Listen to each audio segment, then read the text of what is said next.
Assalamualaikum warahmatullahi wabarakatuh.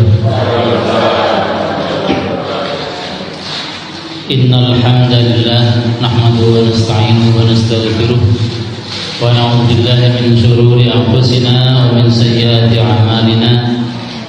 May yahdihillahu fala mudilla lahu wa may yudlilhu fala hadiya lahu. Ashhadu an la ilaha illallah wahdahu la syarika lah wa asyhadu anna Muhammadan abduhu wa rasuluhu la nabiyya ba'dah. Allahumma shalli wa sallim ala abdika wa rasulika wa nabiyyika Muhammad ibn Abdillah wa ala alihi wa ashabihi wa man tabi'ahu wa nasarahu wa wala. La haula wa la quwwata illa billah. Amma ba'd. Bapak-bapak, ibu-ibu jamaah mushola al-falah yang semoga mendapat senantiasa mendapatkan rahmat Allah Subhanahu wa taala. Sudah sewajibnya dan selayaknya kita senantiasa bersyukur kepada Allah Subhanahu wa taala yang telah memberi nikmat kepada kita semuanya dengan nikmat yang tidak terhingga, tidak bisa kita hitung. Yang paling utama adalah nikmat iman Islam dan nikmat sehat walafiat, sehingga pada malam hari ini kita bisa bersama-sama melaksanakan salat Isya berjamaah dan dilanjutkan dengan kajian kitab Al-Kabair karangan Imam Al-Zahabi. Semoga Allah SWT selalu memberi kekuatan kepada kita untuk bisa istiqomah dalam melaksanakan kewajiban ini,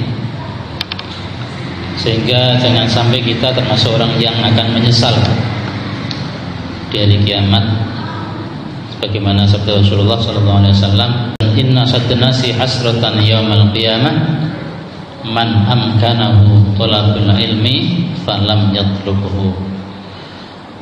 Orang yang paling menyesal pada hari kiamat adalah orang yang mempunyai kesempatan untuk menuntut ilmu, untuk mengikuti kajian tetapi tidak mau mengikutinya, tidak mau menghadirinya. Itu nanti akan menyesal di sana. Kesibukan-kesibukan tidak bisa dijadikan alasan untuk untuk tidak punya kesempatan, ya, karena kesempatan itu harus diciptakan, harus diniati. Sesibuk apapun kalau kita niatkan, kita jadwal, insyaallah bisa. Ya, cari bekerja bisa, mencari ilmu udah bisa. Ya, mudah-mudahan kita harus bisa istiqomah, bisa rutin terus mengikuti kajian-kajian yang dilaksanakan di Masjid Al-Falah ini. Amin Allahumma amin. Bapak-bapak, ibu-ibu yang saya hormati, pada malam hari ini, pertemuan kali ini kita akan membahas tentang dosa besar yang keempat, yaitu fi tarkis sholat, tentang meninggalkan sholat. Qala Allah Ta'ala, fa khalafa min ba'dihim khalfun adha'u shalah wattaba'u syahawat fasawfa yalqawna ghayya illa man taba wa amana wa amila shalihan. Kemudian akan menggantikan setelah mereka khalfun, pengganti dan generasi adha'u shalah, yang menyia-nyiakan salat, wattaba'u syahawati, dan mengikuti syahwat, mengikuti kesenangan nafsu. Bapak-bapak, ibu-ibu, alhamdulillah diberi oleh Allah kesempatan untuk senantiasa melaksanakan salat berjamaah di masjid. Apakah putra-putrinya sudah dibiasakan pula? Ya, jangan sampai seperti ini, ya. Nanti setelah kita meninggal, kemudian anak-anak kita tidak mau sholat. Wattaba'u syahawat, mereka hanya mengikuti kesenangan, nafsunya saja. Fasawfa yalqawna ghayya, maka mereka akan mendapati akan celaka. Illa man taba wa amana wa amila sholihah, kecuali orang yang bertaubat, beriman dan beramal soleh. Qala Ibnu Abbas radhiyallahu anhuma, laisa ma'na adauha tarakuha bil kulliyah walakin akharuha an waqtiha. Dalam ayat tadi disebutkan ya, bahwa mereka yang menyia-nyiakan sholat akan mendapatkan kesengsaraan. Menurut Ibnu Abbas radhiyallahu anhu, yang dimaksud menyia-nyiakan sholat di sini dalam ayat ini bukan berarti mereka meninggalkan sholat secara keseluruhan, walakin akharuha an waqtiha, tetapi mereka suka mengakhirkan sholat. Sholatnya suka diakhirkan di akhir waktu, atau kadang-kadang sampai waktunya habis baru sholat. Itu sama saja termasuk yang menyia-nyiakan sholat. Wa qala Sa'id bin Musayyib, Imam Tabi'in rahimahullah, wa alla yusalli adh-dhuhra hatta ya'ti al-'ashr, wa la yusalli al-'asra ila al-maghrib, wa la yusalli al-maghrib ila al-isya, wa la yusalli al-isya ila al-fajr, wa la yusalli al-fajra ila tulu'i syamsi. Wa man mata wa huwa musirun ala hadhil halah wa lam yatub wa'adahu Allahu bi ghayyin wa huwa wadin fi jahannam ba'idun qaruhu khabithun ta'amuhu.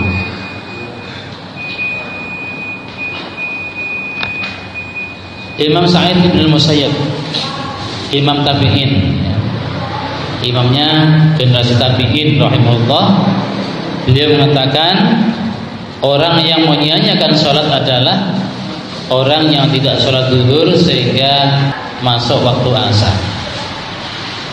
Ya, sholat waktu asar sudah masuk, ya segera sholat sampai tiba waktu maghrib. Maghrib santai-santai, isya baru sholat maghrib. Isya pun yang panjang juga begitu, ya, sampai tidur dulu, sampai waktu sholat subuh baru sholat isya. Sholat subuhnya sampai terbit matahari. Walaupun sholat, tapi mereka dianggap menyanyiakan sholat. Nah, orang yang senantiasa seperti itu, ya, karakternya, kondisinya, dan tidak bertaubat, maka Allah mengancamnya dengan ghayyun. Ghayyun itu wadin fi jahannam, nama sebuah jurang di neraka jahanam yang dasarnya sangat jauh sekali, ya, dan baunya sangat menjijikkan. Dalam ayat yang lain, surat Al-Ma'un, Allah SWT berfirman, fawailul lil musallin, celaka bagi orang-orang yang sholat. Loh, sholat tak celaka? Alladzina hum an sholatihim sahun, yaitu orang-orang yang lalai dalam sholatnya. Ay ghafiluna anha mutahawinuna biha. Lalai di sini, lalai bukan lali, ya. Lalai dengan lali itu kadang ada yang menganggap sama. Lalai itu berarti tidak memperhatikan waktu sholat. Sholat saenake dhewe, mutahawinun biha, menyepelekan sholat. Wa qala Sa'ad bin Abi Waqqas radhiyallahu anhu, sa'atu Rasulullah sallallahu alaihi wasallam 'anil ladzina hum 'an salatihim sahun, qala huwa ta'khirul waqti, ay ta'khirus salati 'an waqtiha, sammahum musallina lakinnahum lamma tahawanu wa akharuha 'an waqtiha wa'adahum biwailin wa huwa syiddatul 'adzab. Sa'ad bin Abi Waqqas radhiyallahu anhu pernah bertanya kepada Rasulullah SAW tentang orang-orang yang lalai dari sholatnya. Apa yang dimaksud itu? Rasulullah menjawab, yang dimaksud adalah mengakhirkan sholat. Akhirkan sholat dari waktunya. Mereka tetap dinamakan musallin, orang yang sholat. Tetapi ketika mereka menyepelekan sholat, mereka mengakhirkan sholat dari waktunya, maka Allah mengancamnya dengan wailun lil musallin. Wailun itu apa? Syiddatul adzab, adzab yang sangat pedih. Ada salah satu nama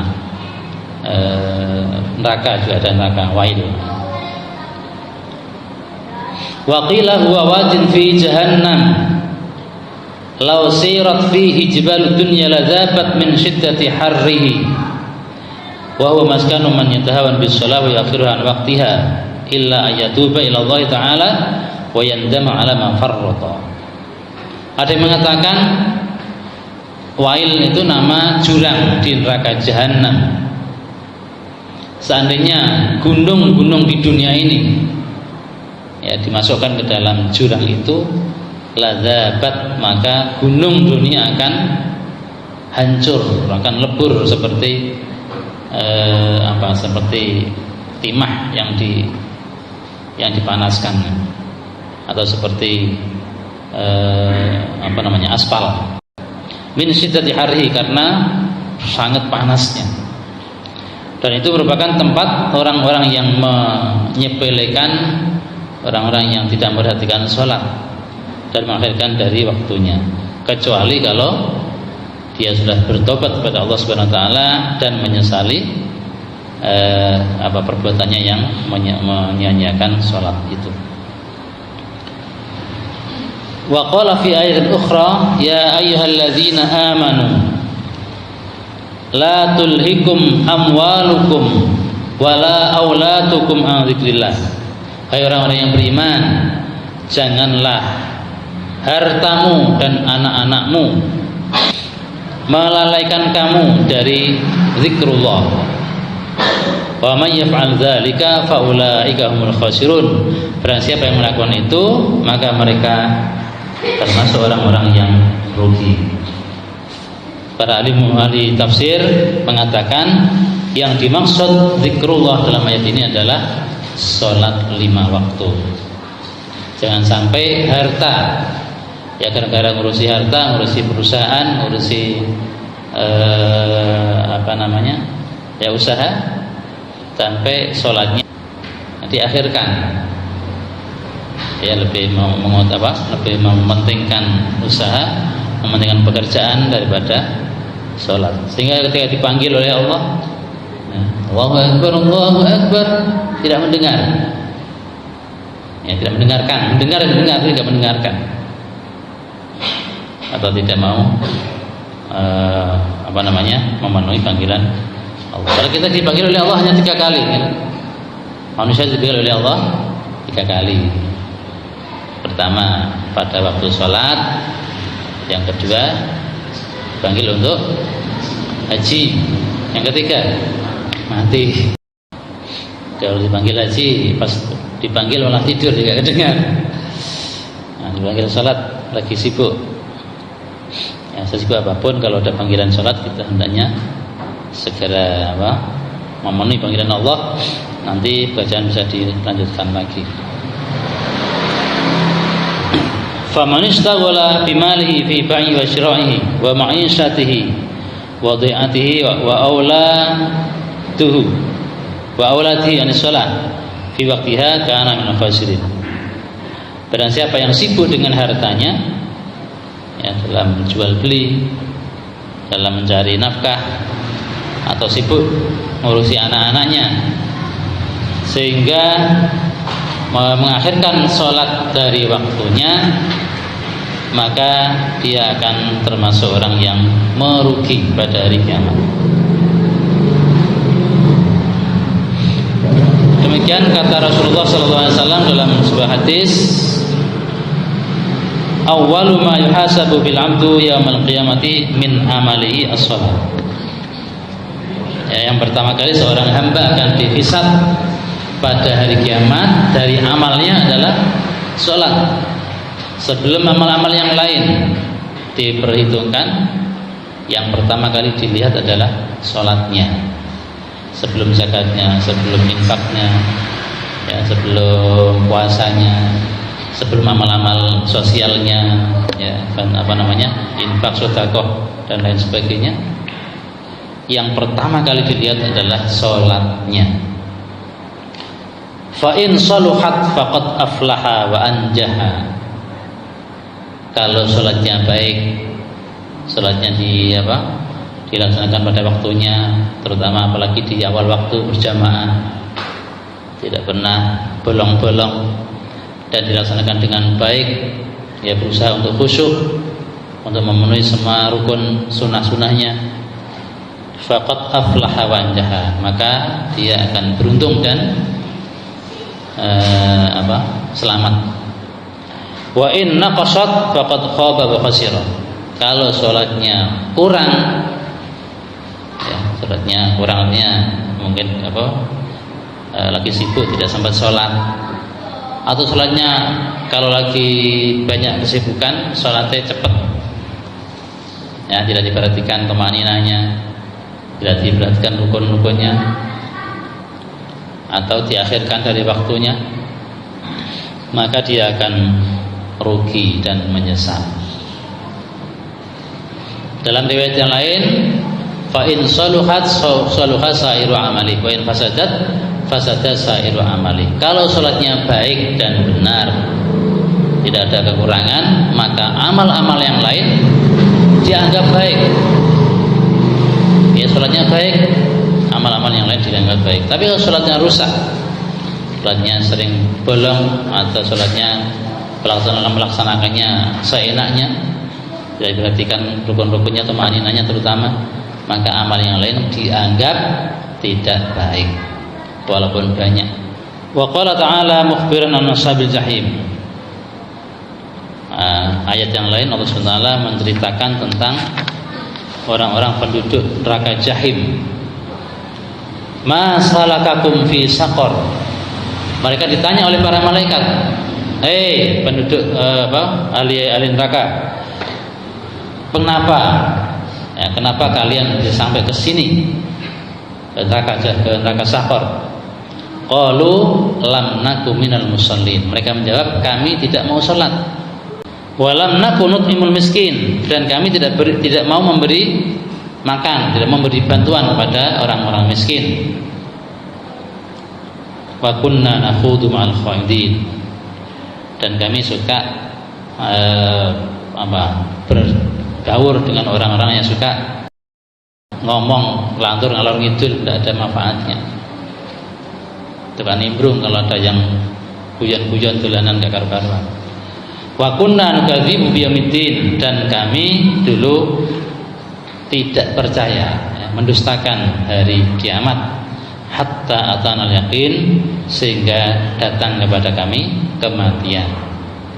Fama tanfa'uhum syafa'atus syafi'in. Kalau seperti itu keadaannya, tidak mau sholat, tidak mau membantu orang-orang miskin, suka berbuat sia-sia, dan tidak percaya kepada hari kiamat sampai mati, maka tidak bermanfaat untuk bagi mereka syafaatnya orang yang memberi syafaat. Tidak ada yang bisa memberi syafaat. Meninggalkan sholat ditegaskan oleh Rasulullah SAW termasuk tanda orang kafir. Ya, walaupun dia mengaku Islam, atau Ramadan puasa, Jumatan atau sholat Jumat, dia Jumatan juga, tapi kalau sering meninggalkan sholat, maka Rasulullah SAW dengan tegas dan hadis sahih menyatakan kafir. Al-ahdul ladzi bainana wa bainahum as-shalah. Ya, perbedaan antara kita dan mereka, kita umat Islam dan mereka orang kafir, adalah sholat. Faman tarakaha faqad kafar. Barang siapa yang meninggalkan sholat, maka dia telah kafir. Wa qala sallallahu alaihi wasallam, bainal abdi wa bainal kufri tarkus sholat. Di antara seorang hamba dengan kekufuran adalah meninggalkan sholat. Wa fi sahih Bukhari anna Rasulullah sallallahu alaihi wasallam qala man fatathu salatul asri habita amaluhu. Dalam Sahih Bukhari, Rasulullah SAW bersabda, barang siapa yang meninggalkan sholat asar, ya maka amalnya lebur, amalnya terhapus. Kenapa kok sholat asar yang disebutkan di sini? Karena sholat asar merupakan sholat al-wusta, sholat yang pilihan.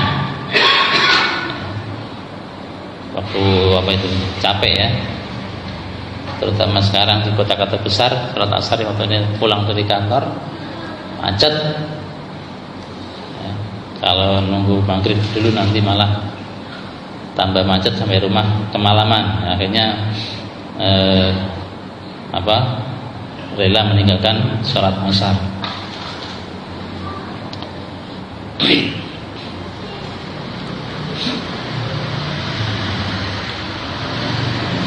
Sholat ini memang harus kita perhatikan, dan kita anak-anak kita terutama. Saya yakin bapak-bapak, ibu-ibu sudah memperhatikan sholat, tidak berani meninggalkan sholat. Tapi yang tidak kalah pentingnya, anak-anak kita harus kita perhatikan sholatnya. Dimanapun mereka berada, kita harus sering-sering, terutama sudah mungkin sudah kerja di luar kota, sering-sering diingatkan di bel ya, atau di WA, sudah sholat belum? Jangan sampai anak kita meninggalkan sholat ya. Bahkan perintah mengajarkan sholat anak-anak mulai kecil, mulai umur 7 tahun harus kita perintahkan untuk sholat. Nah, kita ajak sholat bareng ya. Kalau diperintahkan orang tuanya nggak sholat ya malah dibantah nanti gitu. Ya, ajak sholat yuk di masjid yuk, sholat jamaah. Nah, kalau sudah umur 10 tahun nggak mau sholat, dipukul. Bafi sunani anna Rasulullah sallallahu alaihi wasallam qala man taraka sholata muta'ammidan faqad bari'at minhu dhimmatullah. Barang siapa dalam surat kitab Sunan ya. Sunan itu berarti riwayat Imam Tirmidzi, Abu Dawud, An-Nasai, Ibnu Majah. Rasulullah sallallahu alaihi wasallam bersabda, barang siapa yang meninggalkan sholat dengan sengaja, maka dia telah terbebas dari tanggungan Allah. Ya, Allah telah lepas dari orang itu, sudah berlepas diri dari orang yang meninggalkan sholat dengan sengaja.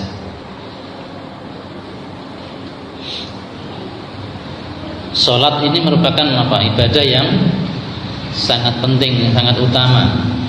Tidak boleh meninggalkan sholat dalam kondisi apapun ya, apalagi baru sibuk atau baru bepergian, tidak boleh kita meninggalkan sholat. Maka dalam bepergian ada dispensasi, ada keringanan, sholatnya boleh diringkas, hanya 2 rakaat, yang tadinya 4 rakaat jadi 2 rakaat, yang 3 dan 2 masih tetap, dan boleh dijamak. Asar, zuhur dan asar boleh dijamak di sholat di waktu zuhur atau di waktu asar. Maghrib isya boleh dijamak di waktu maghrib atau di waktu isya. Ini merupakan keringanan yang luar biasa dari Allah SWT untuk kita, yang merupakan bentuk kasih sayang Allah pada kita.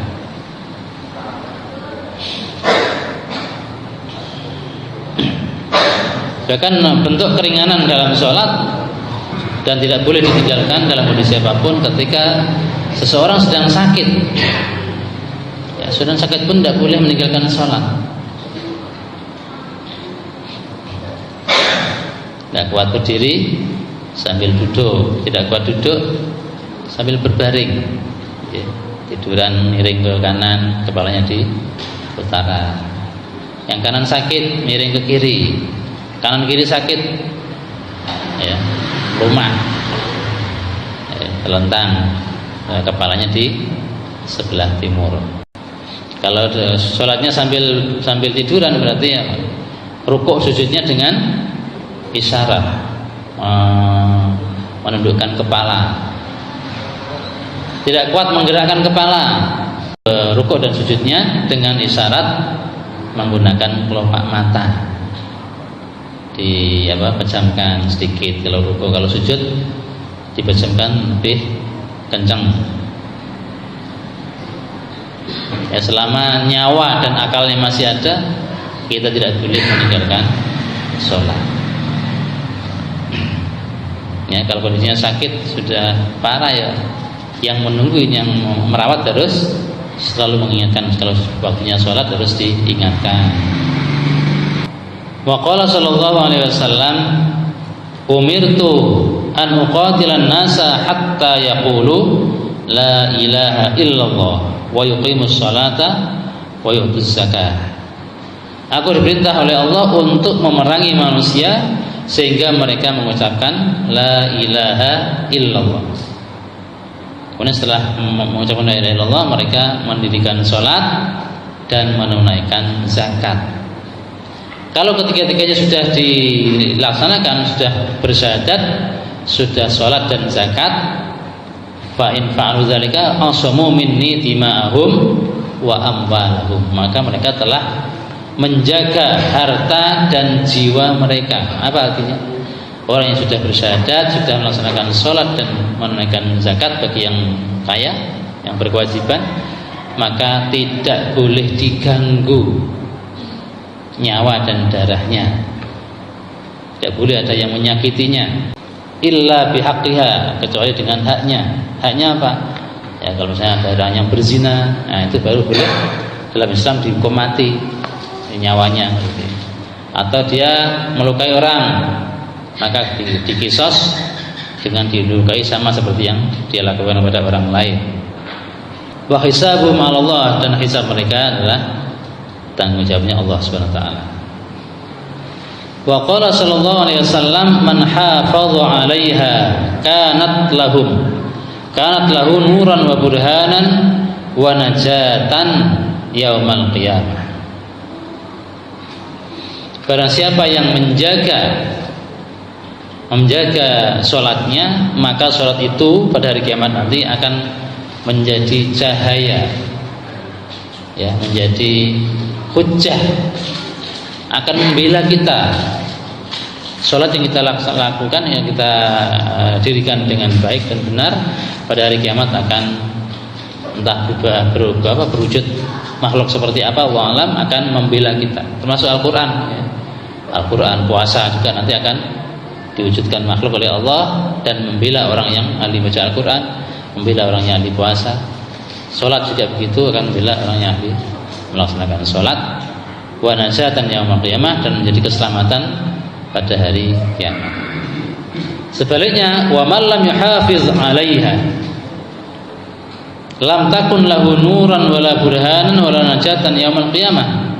Orang yang tidak mau menjaga sholatnya, maka sholatnya yang dilakukan, ya mungkin dilakukan tapi tidak serius, ya, tidak fokus sholatnya, tidak khusyuk dan tidak berusaha untuk khusyuk, kadang-kadang malah sering ditinggal, maka sholatnya tidak akan menjadi cahaya, tidak akan menjadi hujjah, dan tidak akan menjadi penyelamat pada hari kiamat. Wa kana yaumal qiyamati ma'a fir'auna wa qaruna wa hamana wa ubay bin khalaf. Dan pada hari kiamat nanti orang yang tidak mau menjaga sholatnya akan bersama-sama dengan Fir'aun, Qarun, Haman, dan Ubay bin Khalaf. Jadi kita kenal Fir'aun dari cerita di Al-Quran.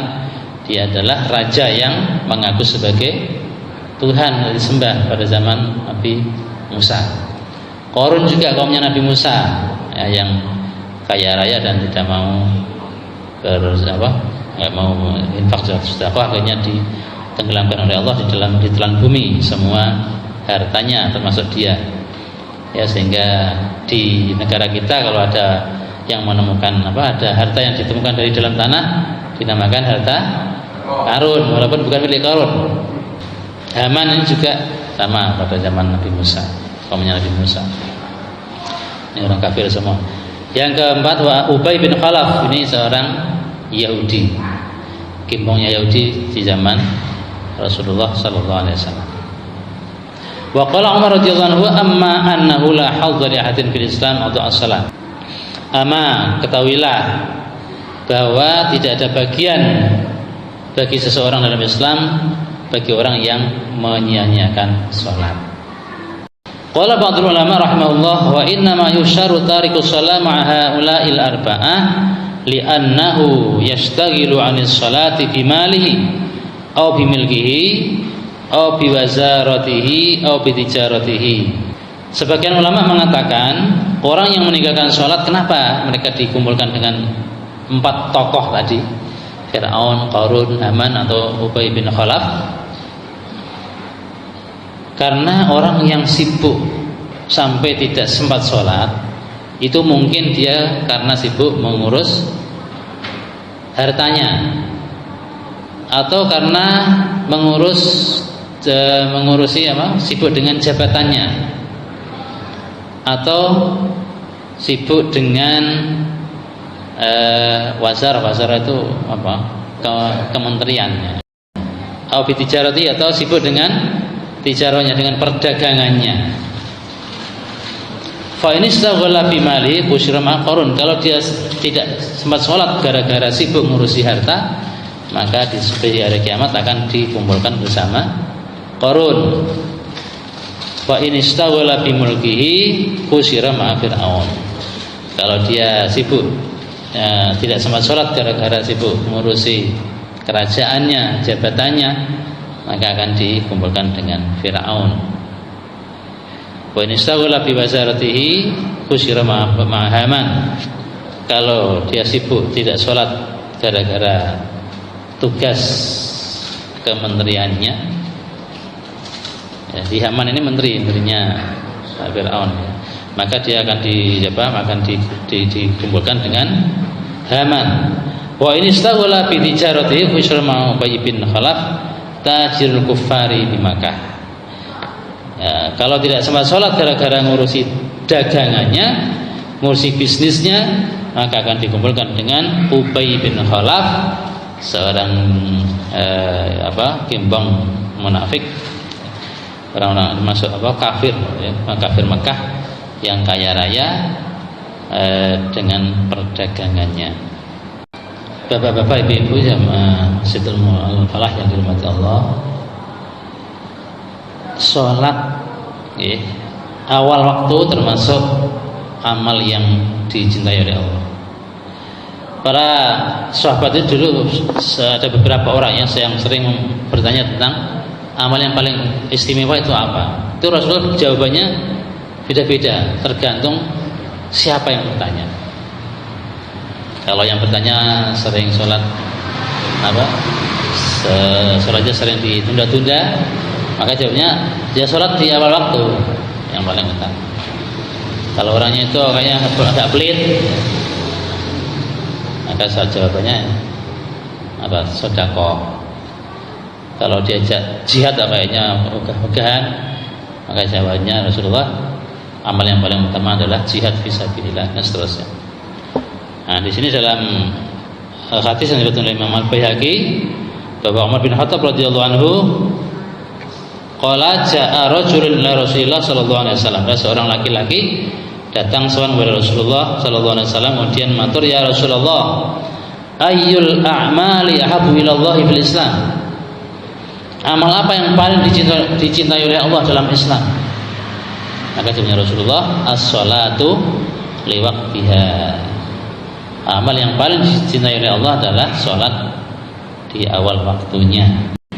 Wa man taraka sholata fala dina lahu was salatu imaduddin. Terusnya hadis, sabda Rasulullah, siapa yang meninggalkan sholat maka tidak ada agama baginya. Sholat adalah tiang agama. Walamma tu'ina Umar bin Khattab radhiyallahu anhu qila lahu as-salat ya amirul mu'minin, qala na'am. Ama annahu la hadra hadin bil Islam wa as-salat wa salat radhiyallahu anhu wa jarhuhu yus'ibu daman. Ketika Umar bin Khattab radhiyallahu anhu ditusuk oleh seorang Yahudi namanya Abu Lul'ah, beliau dalam kondisi luka parah, diingatkan oleh para sahabat, sholat ya Amirul Mukminin. Dia menjawab iya.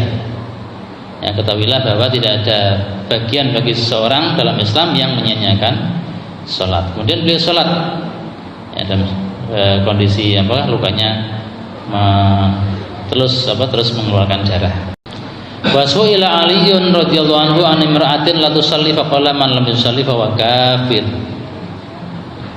Sayyidina Ali juga pernah ditanya tentang seorang wanita yang tidak mau sholat.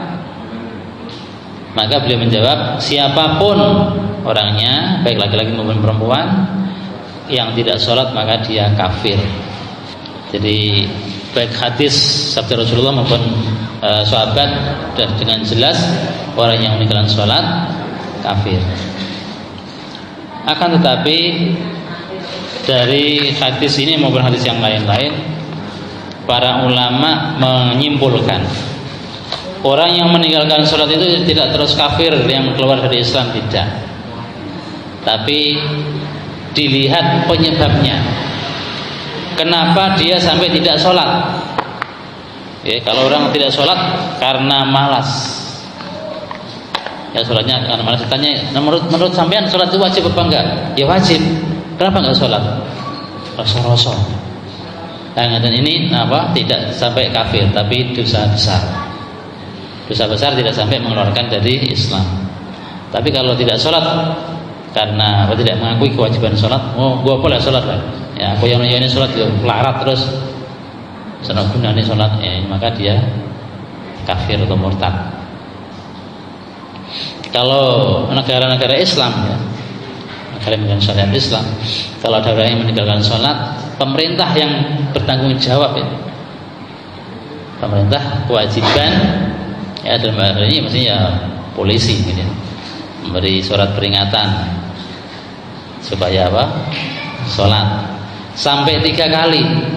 Dan diberi peringatan 3 kali tidak sholat, maka dalam Islam orang yang meninggalkan sholat diberi peringatan 3 kali tidak mau melaksanakan sholat juga, maka dia dihukum mati. Kejam ya Islam, ya, bukan kejam, ya. Untuk menyelamatkan manusia biar nanti di akhirat tidak terkosong. Bapak-bapak ibu yang saya hormati, mudah-mudahan yang saya sampaikan tadi bermanfaat dan bisa memotivasi kita untuk senantiasa menjaga sholat di awal waktu berjamaah di masjid. Ya, jangan sampai kita menyepelekan sholat. Nah, dulu pernah saya sampaikan bahwa seorang sahabat Nabi yang sudah sepuh, buta, tidak ada yang menuntun, yang namanya Abdullah bin Ummi Maktum, pernah minta keringanan kepada Rasulullah. Ya Rasulullah, saya ini orang buta, sudah tua, tidak ada yang menuntun ke masjid. Rumahnya gak jauh dari masjid, saya boleh nggak saya sholat di rumah saja? Rasulullah mengizinkan, ya, telah mengizinkan.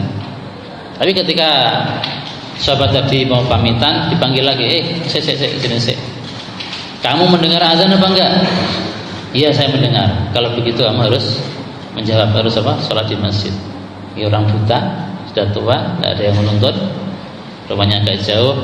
Kalau ke masjid harus melewati semak-semak yang kadang-kadang ada ularnya, ada binatang buas. Terus pada waktu itu di Madinah kan masih jalannya masih berbatuan, itu pun masih diperintahkan oleh Rasulullah untuk sholat di masjid. Nah, kita yang dibaringi sehat, tidak buta, ya rumahnya ya tidak jauh dari masjid, kemudian jalannya sudah bagus, ya, mestinya kita malu kalau tidak sholat berjamaah di masjid. Ya, bahkan ada seorang sahabat dulu itu Sya'ban. Ada orang sahabat namanya Sya'ban. Itu kalau rumahnya dari rumah ke masjid itu perjalanan sekitar 3 jam. Tidak pernah meninggalkan sholat berjamaah di masjid, kecuali ketika meninggal dunia. Ya. Begitu meninggal, Rasulullah melihat, mana yang Sya'ban, mana nggak kelihatan, nggak ada yang tahu. Akhirnya ditengok oleh Rasulullah ke rumahnya, dan para sahabat ternyata sudah meninggal. Nah, ketika akan meninggal, kata istrinya, Sya'ban itu berteriak 3 kali. Ya kan, yang pertama, waduh, kenapa nggak lebih jauh? Yang kedua, aduh, kenapa tidak yang baru? Yang ketiga, aduh, kenapa tidak semua? Sehingga istrinya dan yang lain-lain penasaran apa maksudnya. Nah, ternyata yang pertama, aduh, kenapa nggak lebih jauh? Yaitu karena dia menyesal melihat pahalanya jalan kaki dari rumah ke masjid itu luar biasa, sehingga walaupun 3 jam dia kepingin, seandainya masih hidup, kepingin rumahnya lebih jauh lagi. Yang kedua, kenapa nggak yang baru? ketika dia mau sholat subuh malam-malam kan masih malam ya, mau pergi ke masjid, angin sepripit dingin, dia kembali lagi untuk memakai baju kelangkap kedua. Di tengah perjalanan, di pinggir jalan ada orang yang kedinginan sampai nggak kuat berlawan. Kemudian ditolong, bajunya tadi yang di luar itu agak sudah lawas, gitu. Diberikan kepada orang yang tadi yang kedinginan di pinggir jalan tadi, kemudian dipapa, diajak ke masjid. Nah, lihat pahalanya yang sangat besar, dia menyesal kenapa yang diberikan kok yang luar, yang sudah usang, nggak yang baru. Dan yang dia di dalam bajunya baru. Kalau ngerti kan tak kasih yang baru. Kemudian yang ketiga, kenapa nggak semuanya? Pada suatu hari dia mau sarapan, namanya kan roti, biasanya roti sama susu. Baru mau nyuil roti, ada pengemis, Pak mau minta sedekahnya, sudah 3 hari tidak makan. Akhirnya rotinya dibagi 2, susunya juga dibagi 2. Nah, itu ternyata pahala yang diberikan oleh Allah ketika sakaratul maut luar biasa besarnya. Dia menyesal, kenapa kok cuma separuh yang tak kasih? Ngerti ya kan dia tak kasih semuanya. Nah, ini penyesalan itu kalau sudah di belakang. Ya kata ya dia mengatakan nanti pada waktu sakaratul maut itu Allah memperlihatkan ya apa amal-amal kita, yang amal yang baik maupun yang buruk. Maka dari itu monggo mumpung kita masih diberi umur panjang oleh Allah, diberi kesehatan, kita niatkan terutama di bulan Ramadan nanti ya, kita niatkan dari sekarang untuk maksimal melaksanakan ibadah di bulan Ramadan, sholat jamaahnya, sholat sunnahnya, sedekahnya, tadarusnya, zikirnya dan lain sebagainya. Mudah-mudahan Allah beri kemampuan kepada kita semua. Amin Allahumma amin.